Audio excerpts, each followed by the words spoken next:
তারা যখন শাহাদাতের আঙুলটা উঁচু করলেন আকাশের দিকে, রাসূল আকরাম সাল্লাল্লাহু আলাইহি ওয়াসাল্লাম আকাশের দিকে শাহাদাতের আঙুলটা উঁচু করলেন।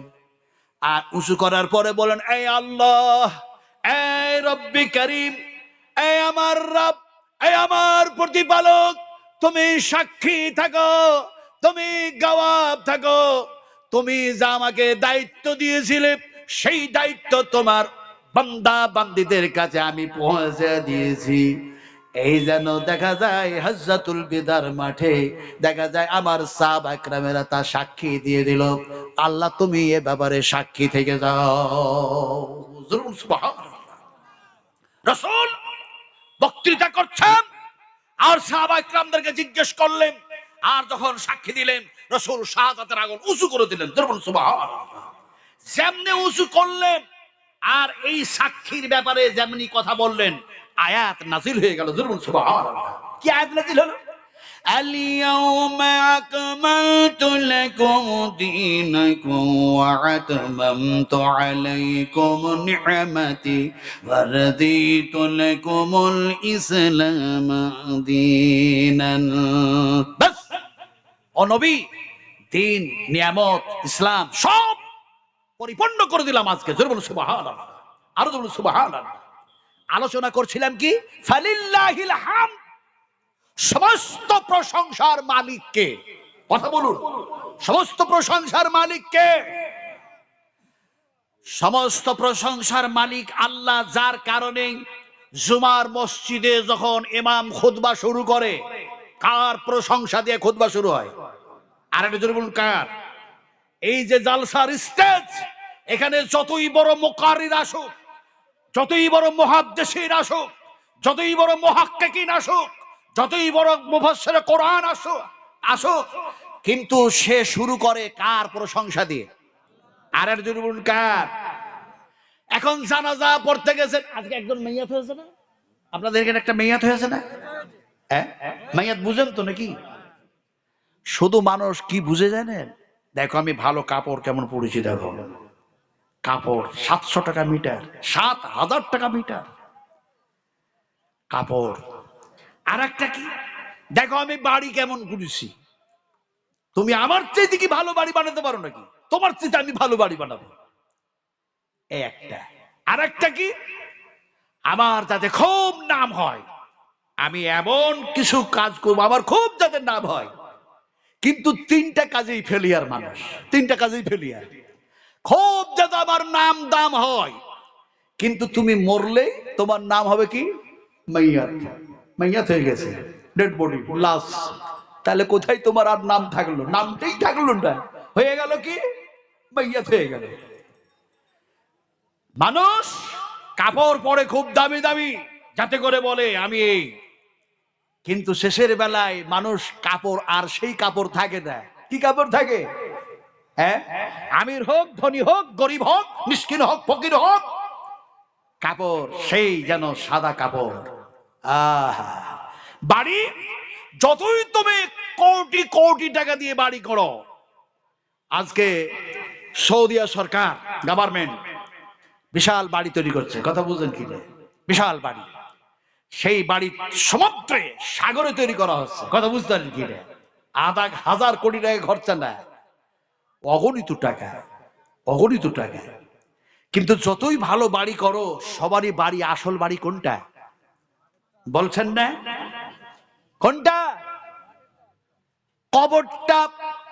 আলহাকুমুত তাকাসুর হাত্তা যুরতুমুল মাকাবির কাল্লা সাওফা তা'লামুন সুম্মা কাল্লা সাওফা তা'লামুন মিনহা খালাকনাকুম ওয়া ফিহা নুঈদুকুম ওয়া মিনহা নুখরিজুকুম তারাতান উখরা।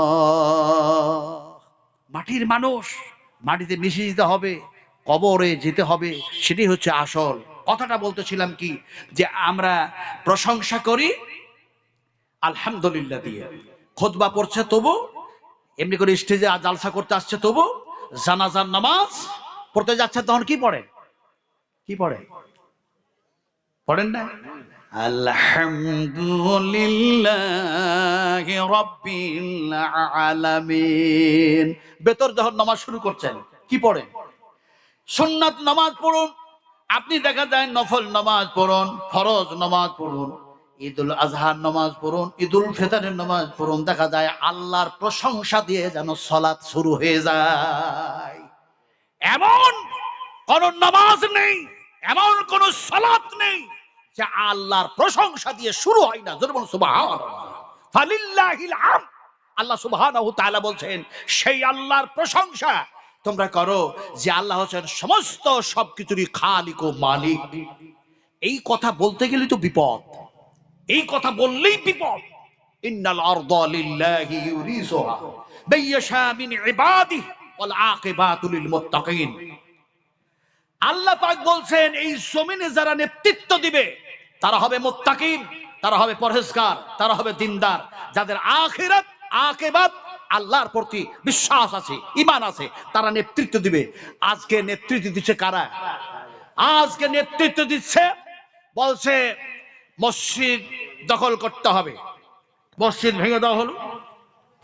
আজকে আমাদের ভারতের প্রধানমন্ত্রী বলেছে এক হাতে কোরআন আমি দেখতে চাই, আর এক হাতে না, এক হাতে কম্পিউটার দেখতে চাই।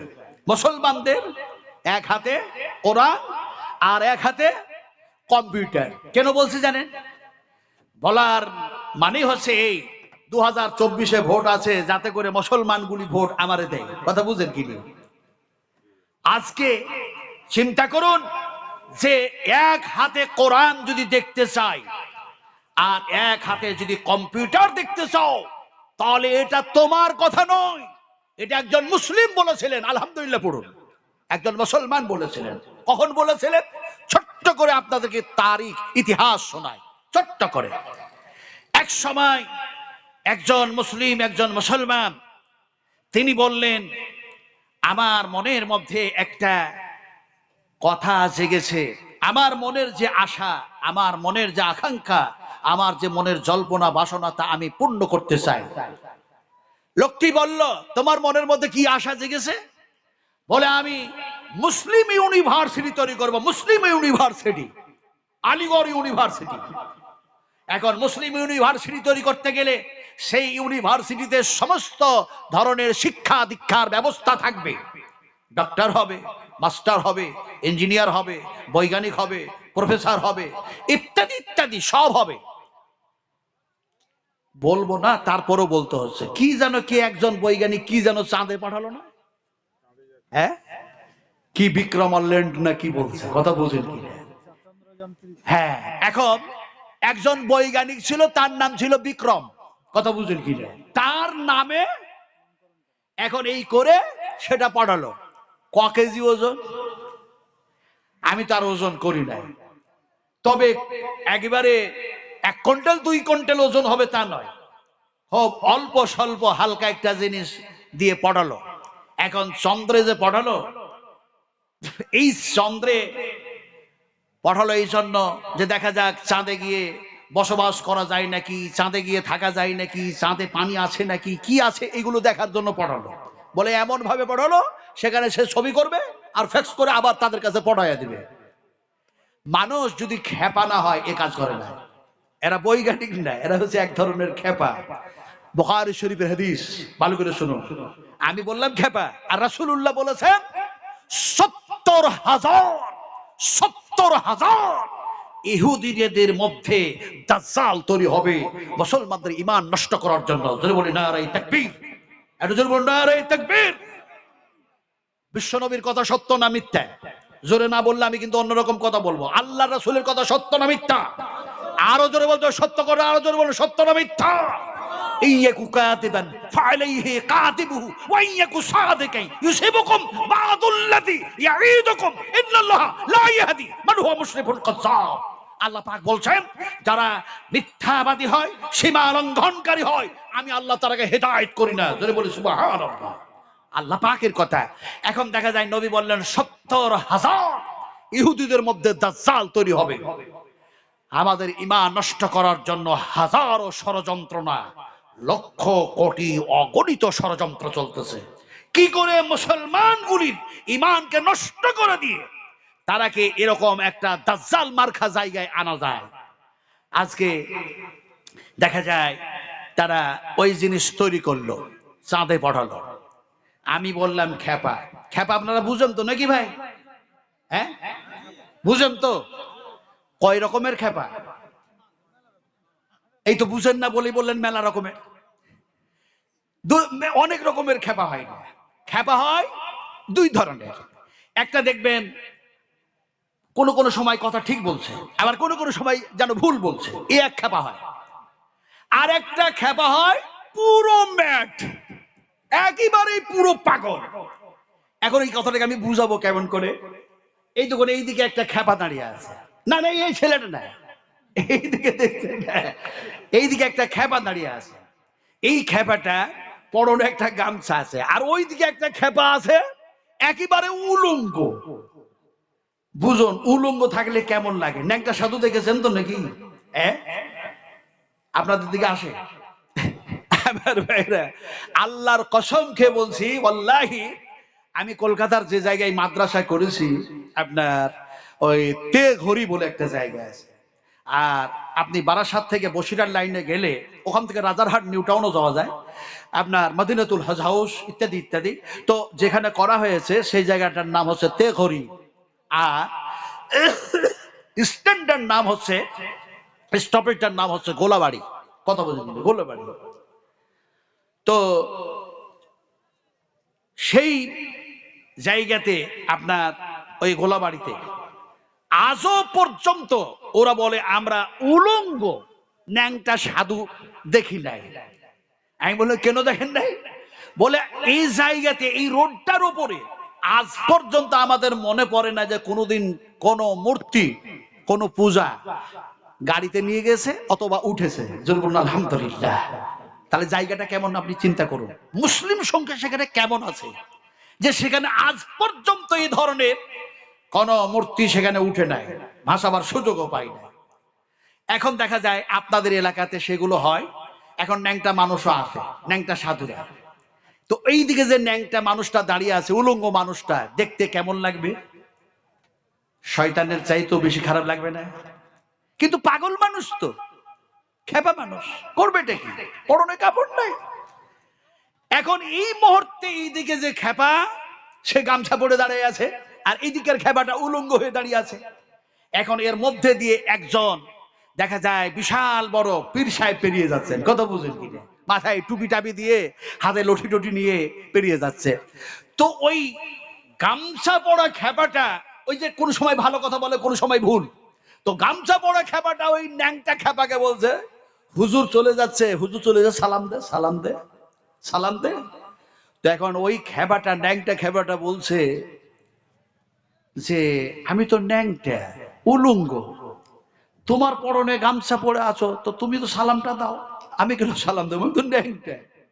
এখন দেখা যায় এই কথা শুনতে পেয়েছে দিয়ে এখন দেখা যায় ওই কাপড় পরা খেপা, গামছা পরা খেপা ওর পরন থেকে গামছাটা খুলে দিয়েছে, খুলে দিয়ে ন্যাংটা খেপাটাকে দিয়ে দিল, বলছে গামছাটা তাড়াতাড়ি করে পর, আর হুজুর চলে যাচ্ছে, সালামটা দে। এখন ও খেপা কি করেছে, এর গামছাটা হাতে ধরে নিয়েছে। এখন ইও উলঙ্গ, ও উলঙ্গ, দুজনেই ন্যাংটা। এখন কম্পিটিশন শুরু হলো, তুই ন্যাংটা আমিও ন্যাংটা, তুই আগে সালাম দিবি না আমি আগে সালাম দিব। ফলে খেপার অভাব নাই। আল্লাহ পাক বলছেন তোমরা কি আমি পাগল বানাই নাই? ইন কুনতুম তাকিলুন, তোমাদের তো জ্ঞান আছে, তোমাদের বিবেক আছে, তোমাদের গরিমা আছে, আর তোমাদেরকে ইলম দিয়েছি, সব দিলাম, আর তোমরা যারা এই ভালো কথা বলে তারা কি পাগল বলো? হযরতে মূসা আলাইহিস সালাতু সালামকে ফিরআউন এক সময় বলেছিল যে ইন্না রাসূলাকুমুল্লাযী উরসিলা ইলাইকুম লামাজনুন, তোমাদের কাছে এমন একজন পাগল এসেছে, খেপা এসেছে, শুধু বলছে এক আল্লাহ এক আল্লাহ। কথা বুঝেন কি রে? এখন দেখা যায় সেই সময়তেই যেন হযরতে মূসা জবাব দিয়েছিলেন ইন কুনতুম তাকিলুন, আল্লাহ পাক তোমাদেরকে তো জ্ঞান দিয়েছে, কিন্তু তোমরা কেন পাগলামি করছো? এরা পাগলামি কি করতেছে? এরা নাম নেওয়ার জন্য দক্ষিণ মেরুতে যখন পাঠালো জিনিসটা, কথা বুঝেন কিনা, আমেরিকা পাঠিয়েছে, চীন পাঠিয়েছে, আমি কেন পারবো না? এখন ইও পাঠানোর পরে মিডিয়া জিজ্ঞেস করছে, আচ্ছা চাঁদে যে গেল এতটুকু টাকা খরচা করে, 600 কোটি টাকা খরচা করে যে গেল, আনবেটা কি? বলছে দেখতো না মানুষের গ্যাস শেষ হয়ে যাচ্ছে, গ্যাসের অভাব, গ্যাস অন্য জায়গা থেকে নিতে হচ্ছে, ইত্যাদি ইত্যাদি। তো ওখান থেকে যদি এত আলো বিশ্বে যদি আসে আর আলোকিত হয়, তাহলে সেই আলোটা দিয়ে গ্যাস আবিষ্কার করা যায় নাকি? তাহলে গ্যাসটা মানুষকে অনেক সস্তায় দেওয়া যাবে। কথা বুঝেন কি নেই? এখন গ্যাসের দাম ভোট নেওয়ার জন্য ক টাকা কমিয়েছে, কথা বুঝেন কি নেই? এবার ভাইরা কিছু কিছু মিডিয়া জিজ্ঞেস করছে, তো তার জবাবে বলছে যে ওই চাঁদে যে মাটি আছে না ছাই আছে না কি আছে, সেখান থেকে কোনো একটা পদার্থ যদি আনা যায়, তা দিয়ে ভালো উন্নত মানের আরো মোবাইলের পার্টস তৈরি করা হবে, অথবা দেখা যায় টাওয়ার তৈরি করা হবে, নানা কিছু বলছে। আবার বৈজ্ঞানিক একজন বলছে যে আমরা বারবার পড়াচ্ছি এই জন্য যে চাঁদের দেশে গিয়েও বাস করা সম্ভবপর হয় কিনা। সম্ভব হবে? কথা বলুন, সম্ভব হবে? একজন ভাই যেন 200 টাকা দিয়ে গেছেন, আল্লাহ তার দানকে তুমি কবুল করে নাও। সেই চাঁদে গিয়ে বাস করতে চাইছে, সেখানে যাওয়া সম্ভব হবে? কেন হবে না? এই জন্যই হবে না, আল্লাহর যে আইন আছে এই আইনের পরিবর্তন কোন বিশ্বের, কোন পৃথিবীর, কোন জ্ঞানী, কোন দেখা যায় এমনি করে দেখা যায় বুদ্ধিজীবী পরিবর্তন করতে পারবে না।